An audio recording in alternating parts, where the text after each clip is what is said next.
I was told that the topic for the day is India and the new Pacific Order. Am I correct? Now, I wasn't sure whether the Pacific was with a capital P or a small p, but either way, we are into it.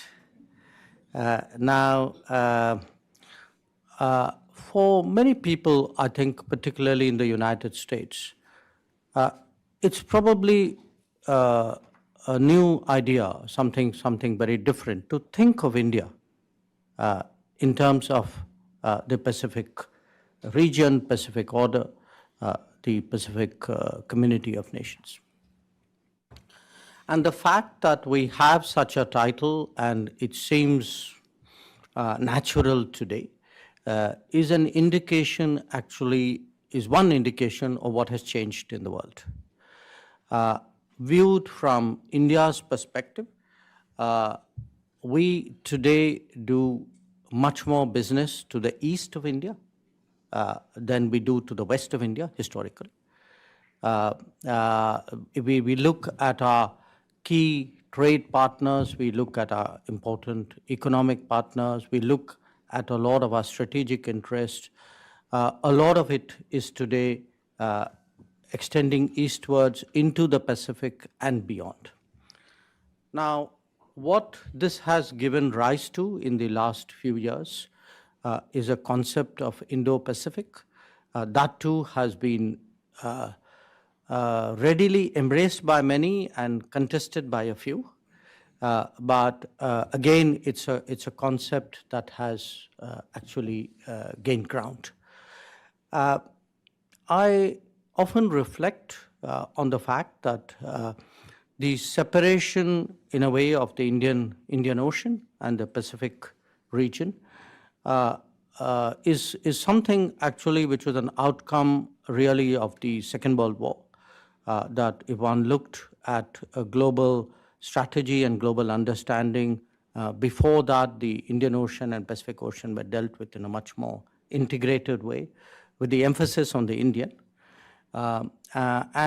So in some ways, what you are seeing today of the Indo-Pacific coming together, the idea of India contributing in many ways to a Pacific order, is something which reflects really the rebalancing that is today taking place in the world, a rebalancing in which the changed capabilities, positioning, and attitudes of the United States is the central driving factor, but also in one in which the rise of China and its implications is obviously a very, very crucial issue, but to which there are many other moving parts, but an important one is also that of India.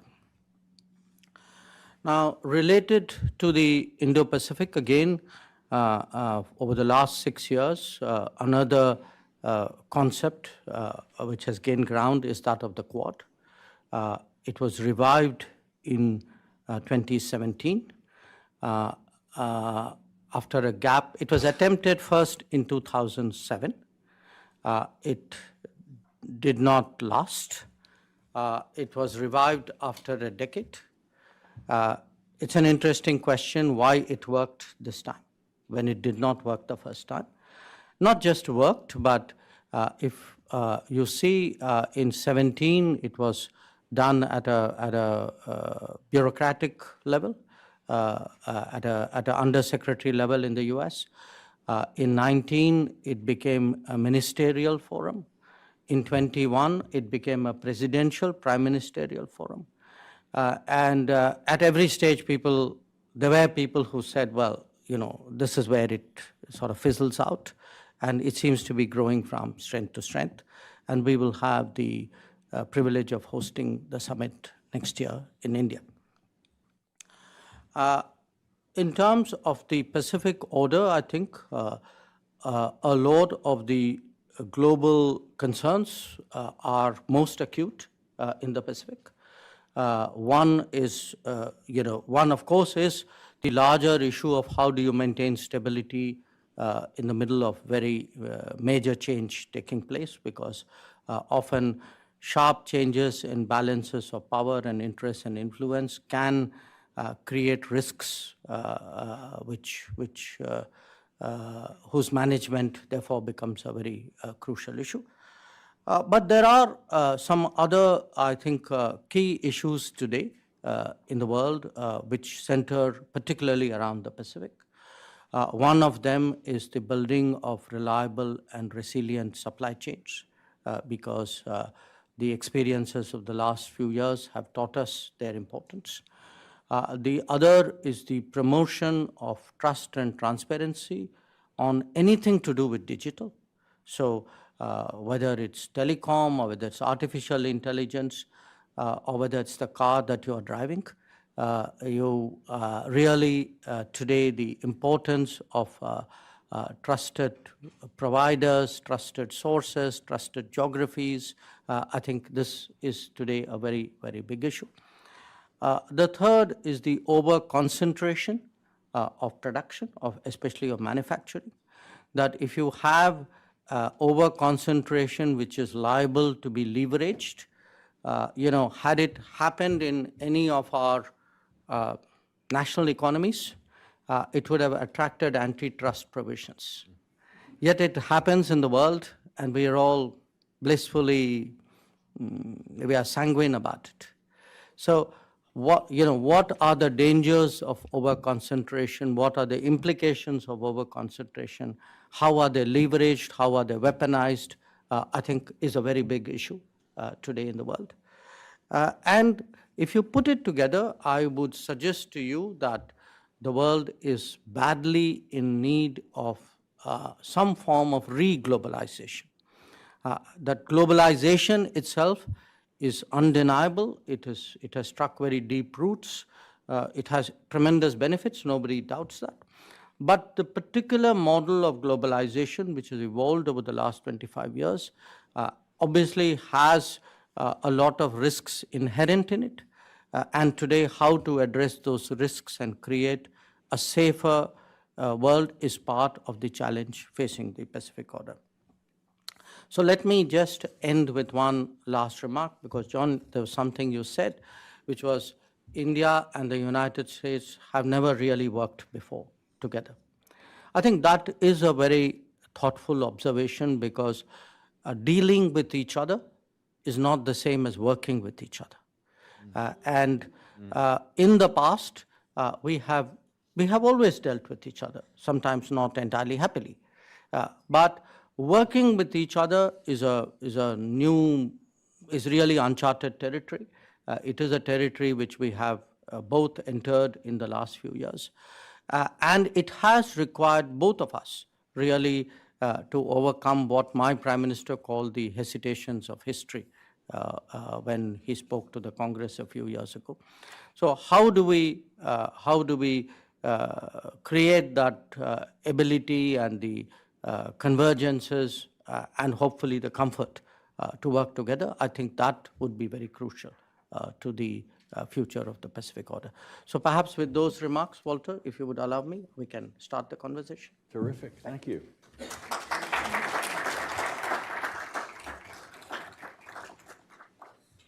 Thanks for those remarks, and thank you so much for being here. You really do Hudson great honor. I want to say I'm especially grateful because while Hudson is a nonpartisan think tank and we work with people in both parties, many would say that Hudson has closer relations sometimes with the Republican Party. So we especially appreciate that you have reached out in a way, in a bipartisan way, toward the opposition. It reminds us that both India and the United States are democracies, do believe in pluralism, and we at Hudson appreciate this sign of India's concern, faith in that principle. This is also, by the way, I just saw yesterday that Swami Nadan had died at 98, I believe. He was an example of Indian-American cooperation, not on the governmental level, but his work with Norman Borlaug helped establish the Green Revolution, which has been transformational in the lives of literally billions of people in India and around the world. And this is, this reminds me at least of what the U.S. and India, what Americans and Indians can accomplish together. And I hope we will be seeing more of it. Minister Jaishankar, I should say first too, before I get into my questions, that he has agreed to take questions from the floor. And the way we do this at Hudson is we ask people to email questions. I know you all have cell phones here. I know you know how to text while listening. So we ask you to send questions to press, P-R-E-S-S, at hudson.org. And those questions will come up to me. I'll have an opportunity to look at them, consolidate them where we have several questions on the same topic, and perhaps also forestall the possibility, it's not unknown, that sometimes people confuse questions with speeches. So please do that, and we will conclude the meeting with your questions. At the G20 and elsewhere, we hear that India is looking for a change in international architecture or in the way world politics works and world institutions. I've also heard India described as a reformist rather than as a revisionist power. It seeks real change in the status quo, but not necessarily in the way that perhaps some of our colleagues and friends in Russia and China might do.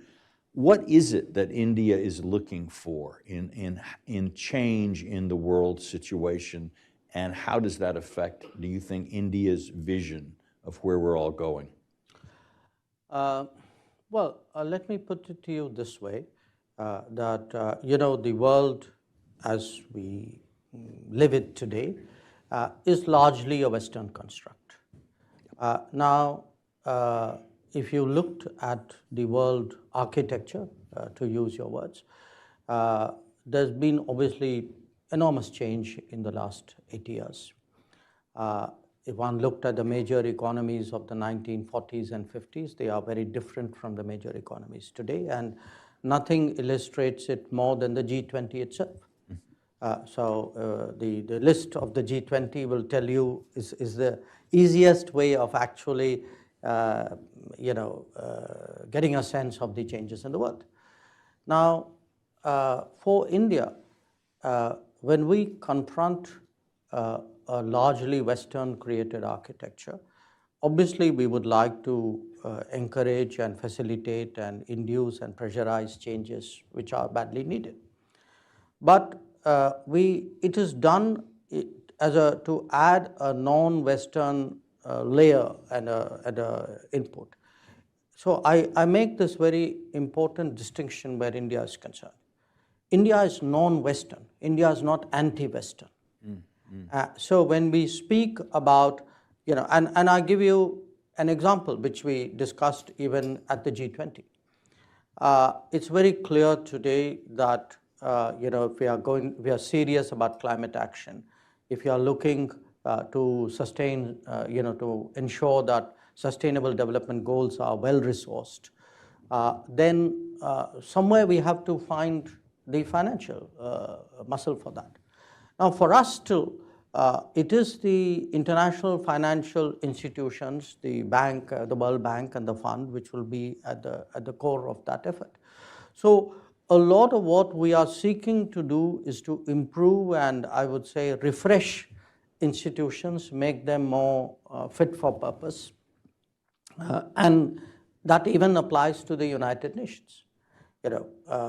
We do believe today that, a United Nations where the most populous country is not in the Security Council, when the fifth largest economy is not there, when a continent of 50 plus countries is not there, that United Nations obviously lacks credibility and to a large degree effectiveness as well.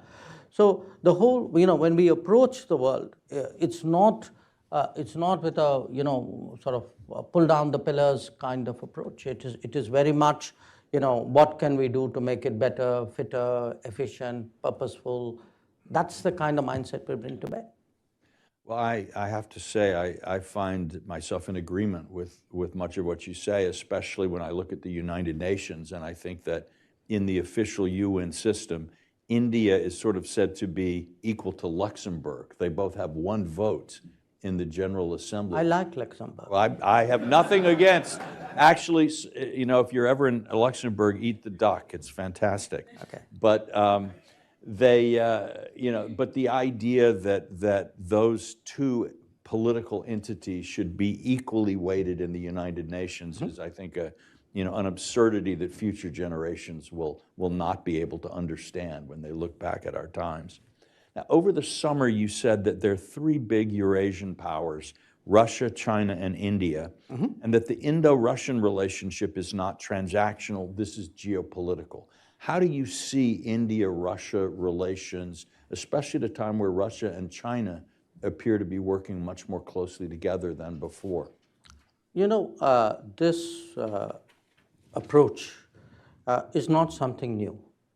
In fact, since independence in India, this has been the basic thinking about our geopolitical predicament, which is if there are three major polities occupying the landmass, the central landmass of the world, then how do you ensure that there is a balance, and how do you ensure you are not facing an adverse balance? Now, we had a phase, I would say late 40s, which were particularly testing for us. You know, this was when this is still Stalin's Soviet Union at that time. I think the Indian diplomacy very sensibly set to work on the basic international relations principle of your neighbor's neighbor. So your neighbor's neighbor is intrinsically well disposed towards you.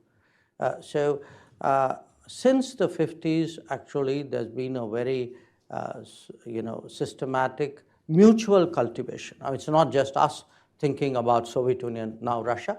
It's also the Russians thinking about India with the same principle and the same logic in mind. Now, that actually is such a powerful logic, at least in our part of the world, that if you consider international relations over the last 70 years, you know, the US-Russian relations, the China-Russia relations, the US-China relations, Europe, pretty much every big relationship in the last 70 years has seen a great deal of volatility. You had sharp ups and downs. The India-Russia is very exceptional. It's been very steady. It may not be spectacular, you know. So it may have stabilized at a certain level, but it has not seen that kind of ups and downs which your relations with Russia or China's relations with Russia or Europe's relationship with Russia has seen through, and that's in itself a statement. Now, if one looks at the world today, Russia today, I think as a consequence of what is going on in Ukraine, it seems to me clear, and I assume it seems to them clear, that in many ways Russia's relationship with the West has broken down. And in that case, it's logical that Russia focuses more on the Asian side of Russia, though historically Russia has always seen itself as a European power. So you are actually seeing a reinvention of Russia as a consequence of what is happening in Ukraine. You can see much of that will naturally focus on China, because that's the first and the largest country and economy that Russia encounters when it wheels around and looks at Asia. But then again, India will and has come into calculations as well. So I would predict actually a Russia which would consciously focus on the non-Western world, away from Europe, away from the United States, look much more at Asia, look possibly at other regions as well, but Asia is economically the most active. Yep. So I guess that's what you're going to see. Okay. There's a growing recognition in the United States and India, I think, bolstered by Prime Minister Modi's tremendously successful visit last summer, that our two countries' interests are broadly and even strategically aligned in a way perhaps they have not been in the past. And this is that shift from dealing with one another to working with one another that you mentioned. Where do you see the principal areas where our interests are aligned, and what areas of tension and difference do you see at this point? I would say they are aligned in a set of areas. In a kind of a geostrategic way, they are aligned. That we both want to see a certain stability and a certain set of rules and a certain, I would say, distribution of power, which is advantageous to both of us, and our interests are not clashing in that respect. So at the biggest picture level, I would say there's a very powerful case really for India and the US to work together. So if you look even within our systems, historically, it was actually our national security side which had the greatest suspicion or reservations about each other. Today, it's the national security side which is the most enthusiastic about it. The second is actually the economic side, but an economic side which is very heavily tech focused. Yes. Because if one looks at the direction of the global economy, in fact, we look at our own lives, the tech component of what we use and do and live amidst is increasing. And this what you can call it the knowledge economy, the information embedded economy, I think has created again a very powerful new convergence between us. Because at a global level, the United States will need partners, India will need opportunities and possibilities. So to me, if we are today talking about ISET, if we are, if you look at American priorities like the IRA and the CHIPS Act, I think these are all factors which will create a stronger sort of bonding. So if you can get I think if the politics works and the economics get stronger, then obviously there's a very, very strong convergence. Now you ask me where could they be or where are the problems? We are both, we are democratic societies, we are incredibly diverse, but we are diverse in very different ways. Yes. And we are very internally argumentative and externally, argumentative would be a mild word. So what happens is, I think we will have, there will be occasions where there will be that rub or that friction. And it will happen also because in a globalized world, our arguments are no longer contained in a national sphere. People who have a viewpoint in India will reach out to people who have a similar viewpoint in the US and vice versa. Today, political arguments are very, very global.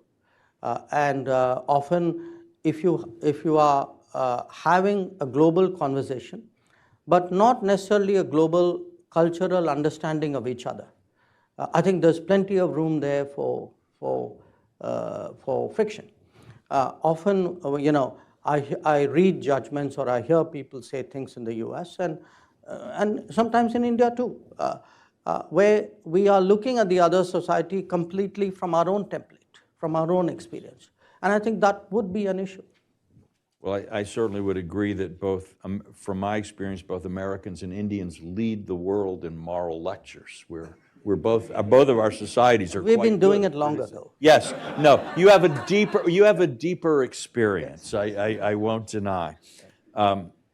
But kind of along these lines, I know that when Prime Minister Modi was here, a number of American representatives boycotted his address to Congress. Some did. I don't know if I'd use the word a number. Well, a number can be a small number. okay. It doesn't have to be a big one. Okay. And I know I wrote a column about India in the Wall Street Journal, and I got there was a letter to the editor from Cardinal Dolan, who was a very well-respected, a man I personally respect tremendously, to the Journal, expressing his concern that I hadn't said enough in my column about problems of religious minorities in India.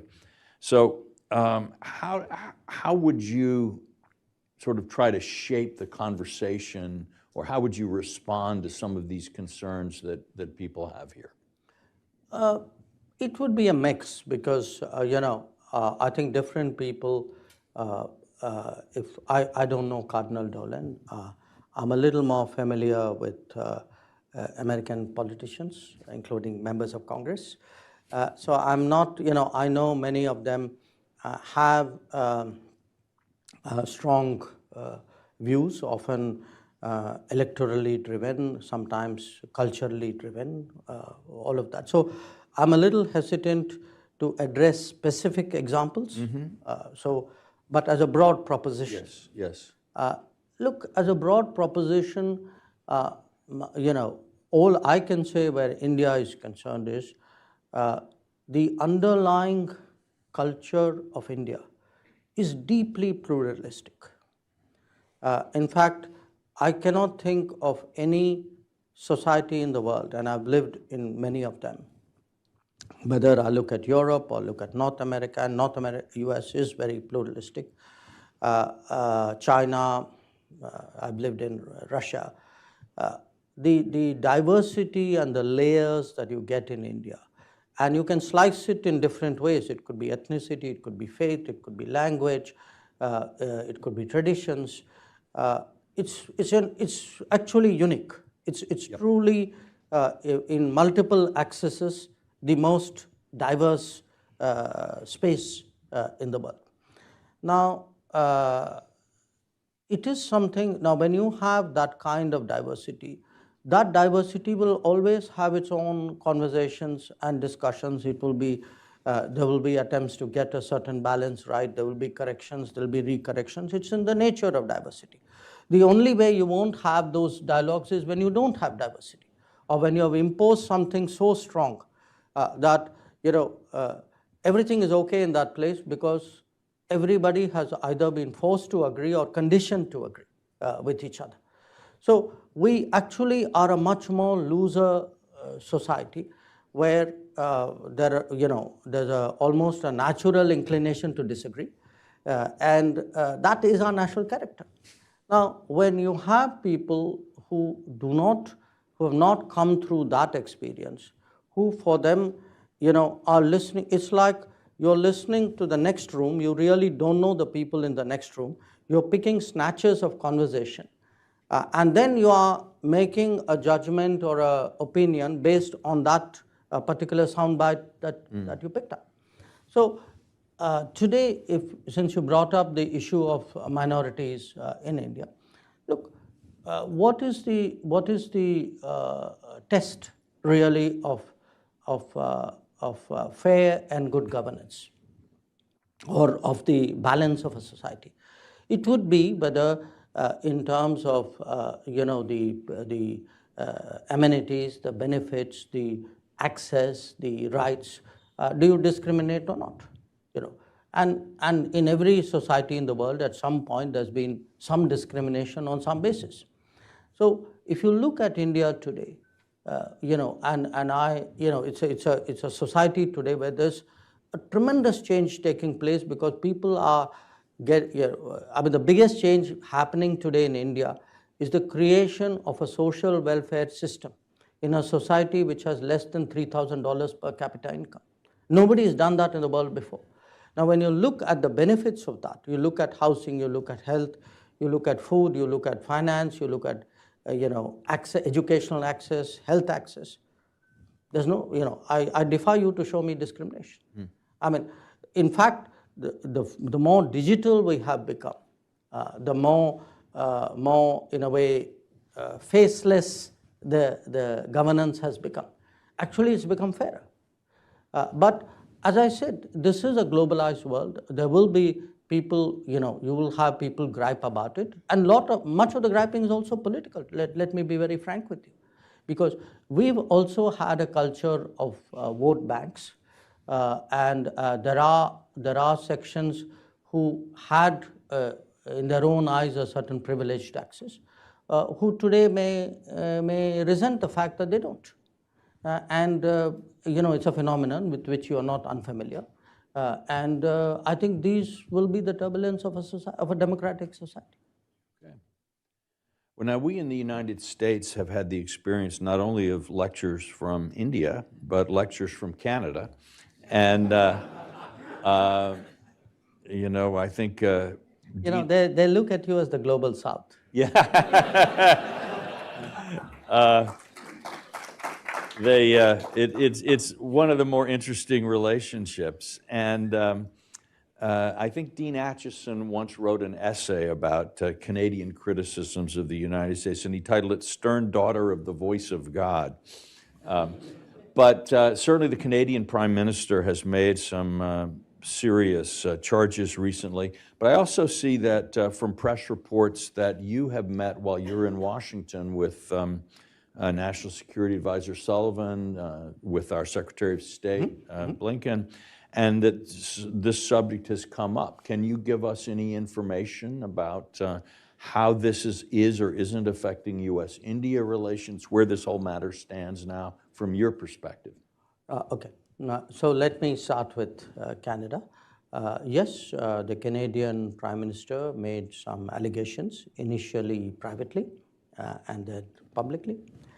And our response to him, both in private and public, were that what he was alleging was not consistent with our policy, and that if his government had anything relevant and specific they would like us to look into, we were open to looking at it.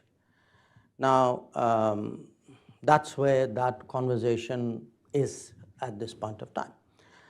But to understand that conversation, you have to also appreciate that this has been an issue of great friction for many years with Canada, in fact going back to the 1980s. Then it became dormant, but in the last few years it has come back very much into play because of what we consider to be a very permissive Canadian attitude towards terrorists, extremists, people who openly advocate violence. And they have been given operating space in Canada because of the compulsions of Canadian politics. I don't think most Americans, for Americans, perhaps Canada looks very different. But it depends, from where the interest, where the shoe pinches. For us, it has certainly been a country where organized crime from India, mixed with trafficking in people, mixed with secessionism, violence, terrorism. It's a very toxic combination of issues and people who have found operating space there. So a lot of our tensions with Canada, which well preceded what Mr. Trudeau said, actually come out of that. And today I'm actually in a situation where my diplomats are unsafe going to the embassy or to the consulates. In Canada? In Canada. They are publicly intimidated. And that has actually compelled me to temporarily suspend even visa operations in Canada. So as I said, often countries look very different depending on how you see them and what your interests are. But I have this problem in Canada. And so your question, did I speak about it with Jake Sullivan and Tony Blinken? Yes, I did. And? No.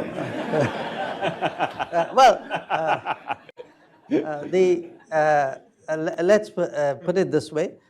They obviously shared, U.S. views and assessments on this whole situation. And I explained to them at some length, what I gave you was a summary of the concerns which I had. So I think hopefully we both came out of those meetings better informed. Great, well, thank you. Well, we are about to go to audience questions, and I see I have some here, but while I'm looking at them, do you have any advice for Americans who want to learn more about India? Where should young people or older people who are interested in this, where should they go to learn about this country that is looming larger and larger in American foreign policy and in world affairs? Look, it's hard to give general advice, but I would say, and this really flows from our own conversation today, that in whatever profession people are, I think it would be useful to try to see how that particular profession or that particular set of interests are doing in India, because there may be experiences there, there may be thoughts there, ideas there, which people would find useful. For many years, India has been an absorber, an active searcher for best practices around the world. I think today we can also contribute to best practices. I give you some very different examples of this. You would have all seen that our very persuasive advocacy of yoga over the last decade has improved global health. So if anybody wants to get up in the morning and wants to have a better day, my suggestion is please, look at your phone and find the most conducive yoga practice. But on the other hand, if you are someone in the digital world and you see really how creatively today, digital mediums and practices are being embraced. And I give you an example. If you are going shopping in India today, you can leave your wallet behind. You can't leave your phone behind, because most likely the person you're buying something from will not accept cash, will want you to pull out your phone, look at the QR code and make a cashless payment. Now, we are clocking, last year we clocked 90 billion cashless financial payments. Just for a reference, the US was about 3, and China was 17.6. This year we probably would exceed. I saw the June figures, it was 9 billion transactions in June alone. So I'm giving you that as an example. Street vendors today will have a QR code on their cart and say, just make your payment there. So it could be digital, it could be wellness, it could be food habits, it could even be, this whole discussion today we have about pluralism, identity, culture, tradition. I think there are things to learn there, and I equally, just so that people don't think I'm back to that moralizing path, I do think Indians too, are getting very global. There, the world comes at you every waking hour through this wonderful instrument we carry with us, and the more we absorb, the better off we are. Okay, great. Well, now I have some questions from the audience to ask. We have one from one of my fellow press reptiles who is here in the group today, has said that President Biden appeared confident enough in the intelligence about alleged Indian government involvement in the murder of Hardeep Singh Nijjar to raise the issue with Prime Minister Modi at the G20. He asks, what have you done in response to the U.S. and other Western concerns? Maybe we've answered some of this already, but... Sure. I think I answered that. You've answered it. Okay, we move on.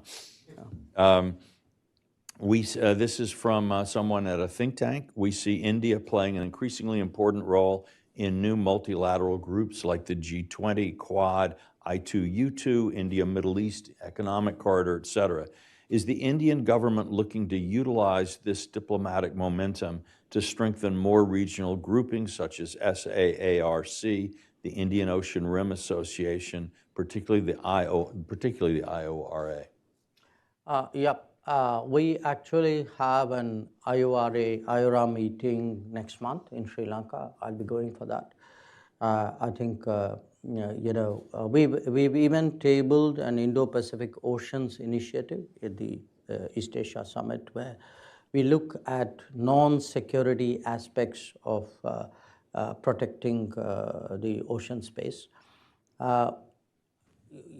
Today for us, the challenge is there are new opportunities, there are new combinations, and how do you do that without losing focus of what you have?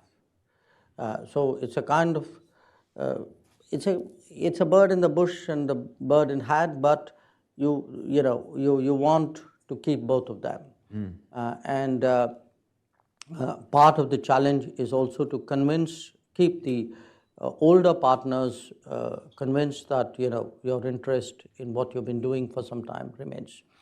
The SAARC is an exception there. It's currently dormant because one of its members, who will remain unnamed, believes that they can practice terrorism at no cost. So that's an exception, but otherwise we've been pretty much active, and really even the latest latest initiative we're looking at is this Middle East corridor, which has India at one end and Europe at the other.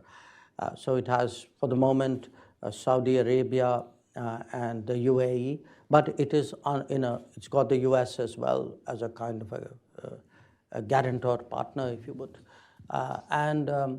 It really has a lot of possibilities because, given if we can find a more seamless, effective, competitive logistics between India and Europe, I think it will have enormous consequence for the global economy. I have a follow-up question from someone else on the same sort of general role question. How do you see India's role changing in the Middle East? And I would add, I think many Americans may understand that there's a close India-Middle Eastern relationship on energy, but also Israel is a primary defense partner with India. And then we have millions of Indians who work in the Gulf countries. So the relationship— 9 million. Yeah, the relationship is really quite close. Right. How do you see India's role developing in the Middle East? Well, I mean, you, Walter, touched on the energy side. You've touched on the fact that you have 9 million expats in the Gulf. There's also the proximity, the historical connections out there. But we have to understand today that as India becomes a larger consumer, a bigger economy, our salience in the Middle East countries' calculations, especially the Gulf economies, is that much higher. For many countries, I think we are the largest trade partner of the UAE, and we would be among probably the top 3 of the Saudis. And it isn't just the volume of trade. We discovered during COVID, they discovered during COVID, that the Gulf is actually dependent on the daily food consumption for what comes out of India. So the economies have really got very, very deeply meshed. And today the Gulf itself is in transition. If you talk to the leadership in Gulf, they are talking renewables, they're talking green hydrogen, and a lot of them are very enthusiastic in terms of digital progress. So we are finding new areas of intersection with them. And if you look at Indian businesses, we are today far more entrenched in the Middle East than we've been for a long time. Yeah, I think that's right. We have a final question, and then we'll bring this part of the program to a close, which is, again, without mentioning any names, somebody's asked, as we speak today, the situation in India's western neighborhood is deteriorating at a fast pace. There could be a situation where a country could collapse or see unrest. How is India preparing for such an unknown event, or how could it prepare? In an unnamed country. In an unnamed country to the west of India. You know, we have a few countries. There's more than one option. Who are having problems of their own. You know, look, today there are countries in different parts of the world in crises of different kinds. And we have a few proximate to us. We saw Sri Lanka, which really went through a very, almost an economic meltdown last year. And we had to step forward because they were engaged in a negotiation with the world, with the fund. And their needs were so immediate and so serious that we actually did the largest bilateral lending that we've ever done, which was we gave them almost a package of $4 billion as a way of stabilizing their economy. The unnamed country to our west, which we are talking about, but they have a much, their problems are much more long-term. They're much more deeper historically in terms of what happens when distortions have been introduced into the natural progress of an economy. That if you have, let us say, excessive expenditure on the military, or if your borrowing has not been prudent, or if you have infrastructure which doesn't pay its way, I think there are a lot of factors there in multiple chickens are coming home to roost at the same time. Right. Well, thank you very much. I know we're all grateful to Minister Jaishankar for his time